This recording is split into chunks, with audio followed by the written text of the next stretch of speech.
Imagine waking up every morning feeling as if your body is under attack, not from a visible enemy, but from an internal storm. Your heart races, your head throbs, your stomach churns, and you know you're only halfway through the day. Now imagine that storm never subsides, that it becomes your baseline. That is the daily reality for many people in Sudan. In the midst of war, displacement, humanitarian collapse, and social upheaval, the toll is not only mental, it is deeply physiological. The body itself begins to bear the scars of chronic stress. Today, on DepthAuthored, we go beyond the headlines of conflict and crisis.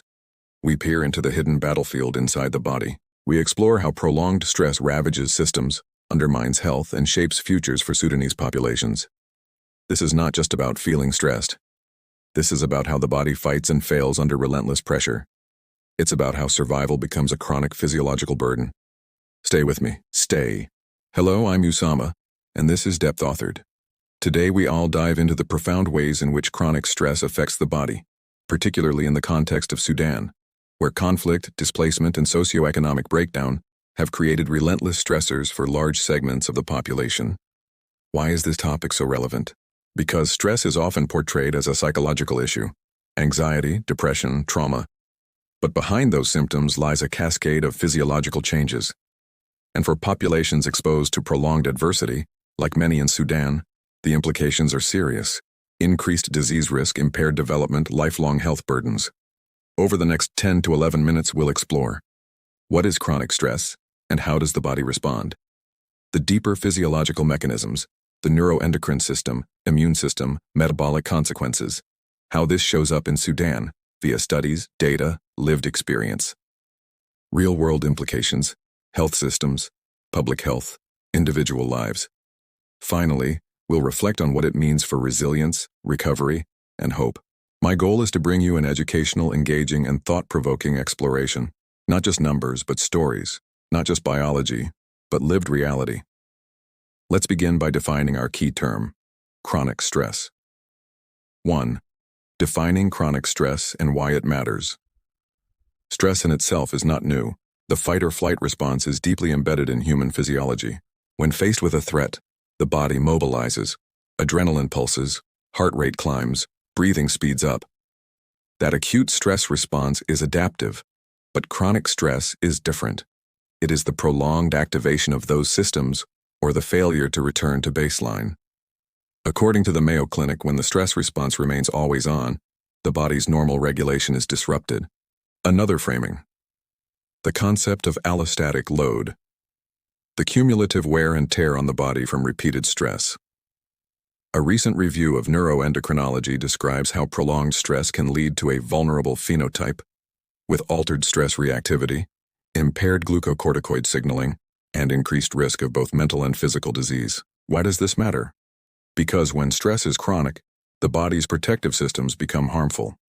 What was once meant to defend, elevated hormones, heightened vigilance, becomes destructive. For Sudanese populations facing repeated conflict, displacement, economic collapse, and humanitarian crisis, the normal return to baseline may never happen. Thus, the physiological toll is both profound and under-recognized. 2. Physiological mechanisms. The body under siege. 2.1. The HPA axis and the sympathetic nervous system. At the core of the stress response are two key systems. The sympathetic nervous system, SNS, the fight-or-flight accelerator, adrenaline, noradrenaline, rapid physiological changes. The hypothalamic pituitary adrenal HPA axis, the longer-term stress regulator, cortisol release, modulation of metabolism, immune function. In chronic stress, this system remains activated or becomes dysregulated. For example, persistent elevated cortisol, or paradoxically blunted cortisol responses, contribute to allostatic overload, leading to systemic damage. Consider what this means in practical terms. Your heart rate remains higher for longer. Your blood vessels remain under more pressure. Your energy mobilization remains elevated, and your body cannot easily shift back into rest mode. Over months and years, this creates dysfunction. 2.2. Immune system and inflammation. Chronic activation of stress hormones doesn't just affect the nervous system. It modulates immune and inflammatory responses. Cortisol, for example, can suppress certain immune functions, but also promote low-grade inflammation when dysregulated. The result? Increased susceptibility to infections, slower healing, and in long-term, elevated risk of chronic diseases tied to inflammation, e.g., cardiovascular disease. In the Sudanese context, where infectious disease burden is already high, this layered risk magnifies.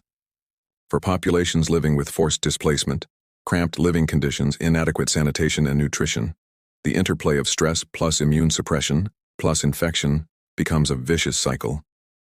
2.3 Metabolic and cardiovascular effects. According to a 2007 review on stress mechanisms and metabolic complications, chronic stress is strongly associated with derangements of metabolic homeostasis, visceral obesity, type 2 diabetes, atherosclerosis, the so-called metabolic syndrome. What is the mechanism? Prolonged cortisol and sympathetic activation increase glucose availability, since the body thinks it needs energy for fight-flight. But if not used, that glucose accumulates as visceral fat, insulin resistance builds, blood pressure remains elevated, lipid profiles worsen. Thus, stress goes from being a psychological burden to a clear physical disease risk. And in settings where food insecurity and malnutrition are also present, as in parts of Sudan, the interplay of undernutrition, stress, and metabolic compromise creates complex vulnerabilities. 2.4 Brain, Cognition, Memory. The dark side. Chronic stress also alters brain structure and function. While many studies are from non-Sudanese populations, the physiology remains relevant. For example, prolonged cortisol exposure may impact hippocampal structure, memory center, prefrontal cortex, executive function, and amygdala, fear, emotion. One animal study found nanoscale structural alterations in the hippocampus of chronically stressed mice, correlated with reduced expression of BDNF, brain-derived neurotrophic factor. What does this mean for individuals in Sudan under chronic stress? Potentially, increased memory problems, difficulty concentrating, impaired learning, emotional dysregulation, all of which impair life trajectories, especially for young people. So, when we speak of stress, we must speak of structural change, not just fleeting feelings. The body, including the brain, bears the cost. Contextualizing Sudan, real-world data and examples. The physiological story is one thing. The context in Sudan is another layer. Here are some relevant findings.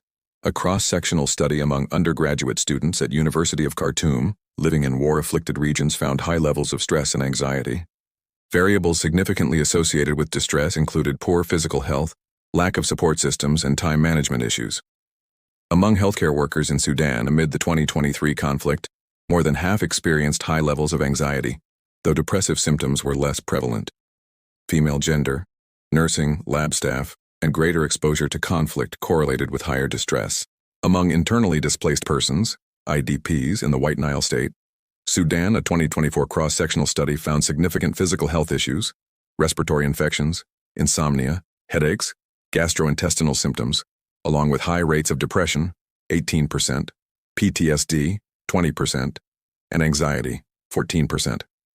A study of the psychosocial impact of quarantine during COVID-19 in Khartoum found that 41.1% of participants experienced severe psychological distress, with women, financial burden, and lack of social support identified as risk factors. These data highlight that stress in Sudan is not an isolated phenomenon. It is systemic, linked to conflict, displacement, gender, health system breakdown, and social support deficits. Now, what do these data mean when we translate them into physiology? The answer: greater levels of chronic stress bring a heavier physiological burden, more disease, more dysfunction, more lifelong implications for health. 4. Real-world implications and personal storytelling. Let's zoom in momentarily from data to human story. Story A. Picture Amina, a 21-year-old undergrad from a war-affected region near Khartoum. She was displaced, her classes disrupted, family income collapsed, and she now lives in a crowded dorm. She reads the news of the conflict daily. Sleep is erratic, her heart pounds at night, she struggles to concentrate in class. For Amina, this isn't stress in a moment, it is a background. Her cortisol stays elevated, her metabolic baseline shifts, her immune system is compromised. She may think it's just nerves, but her body is adapting to a prolonged assault. Story B. Consider Dr. Hassan, a nurse in a dialysis unit in Khartoum. A study of nurses in hemodialysis in Khartoum found elevated stress levels linked to heavy workload, inadequate resources, and burnout. For Dr. Hassan, every shift is high stakes. Machines failing, patients dying, resources scarce. Over months and years, his body is under chronic sympathetic activation, his cardiovascular risk elevating, his sleep fragmented, his weight creeping up, his energy dissolving. Implications. Public health burden. A workforce under chronic stress is less productive, more sick, more absent. The physiological toll translates into higher healthcare costs and reduced capacity. Intergenerational effects. Young people whose bodies are under stress may carry the burden into adulthood. Impaired cognition, increased risk of chronic disease, lower life expectancy. Systemic vulnerability. In the Sudanese context, with fragile healthcare, endemic infections, malnutrition, and conflict, the layering of stress worsens outcomes. Stress plus infection plus malnutrition, synergy of harm. For example, displacement means crowded shelters, poor sanitation, recurring infections. Stress impairs immune response, which means more illness, which causes more stress. A downward spiral. These are real-world consequences of the physiology we discussed earlier. It's a dark interplay of biology and environment. 5. Analysis and reflection. Why this matters and what to watch. So what are the key takeaways? Chronic stress isn't just feeling anxious. It's a physiological condition with measurable dysfunction in endocrine, immune, metabolic, and neural systems. In populations under sustained adversity, like many in Sudan, the risk is magnified. Repeated trauma, social disruption, displacement, and humanitarian crisis are not isolated stressors. They are cumulative. The physiological burden means we must watch for disease patterns which might otherwise be attributed only to lifestyle or poverty, but may also reflect the hidden toll of stress, hypertension, diabetes, cardiovascular disease, cognitive decline, immune dysfunction. Interventions need to go beyond mental health counseling, though that is vital. They must include support for physical health, nutrition, social support, safe environment, and strategies to restore physiological balance. Let us reflect on the dark side of physiology again. When the stress system is always on, the body becomes its own enemy. Systems meant to protect become systems that degrade. Over time, the damage accumulates silently. For policymakers, public health professionals, and communities, recognizing chronic stress as a public health vector is crucial. For individuals, awareness matters of how your body may be responding without you realizing it. And for viewers like you, reinforcing empathy, depth, and nuance when you see headlines about Sudan, knowing that the burden is not only political or social, but deeply biological. We began with an image of a body under attack from within, a storm that never ceases. Now we close with what that means. Key points to remember. Chronic stress triggers deep physiological changes via the HPA axis, sympathetic nervous system, immune and metabolic systems. These changes, when prolonged, lead to far-reaching health consequences: cardiovascular disease, metabolic syndrome, immune suppression, brain structure changes. In the Sudanese context, war, displacement, collapsed systems, socioeconomic shock. Chronic stress is not the exception but too often the rule. The lived reality of students, healthcare workers, displaced families reveals how stress becomes embodied, how bodies carry the weight of conflict and crisis. Addressing chronic stress requires systemic thinking: physical health, mental health, social environment, policy, and personal agency. It is both a biomedical and humanitarian imperative. As you watch the world's headlines, remember, when you see conflict, displacement, crisis in Sudan, know that behind those words are human bodies under siege. Know that health is not just access to a doctor or a pill. Health is resilience of physiology under pressure. For DepthAuthored, I hope this video has deepened your understanding, not just of stress, but of what it means for a population to live under its chronic burden.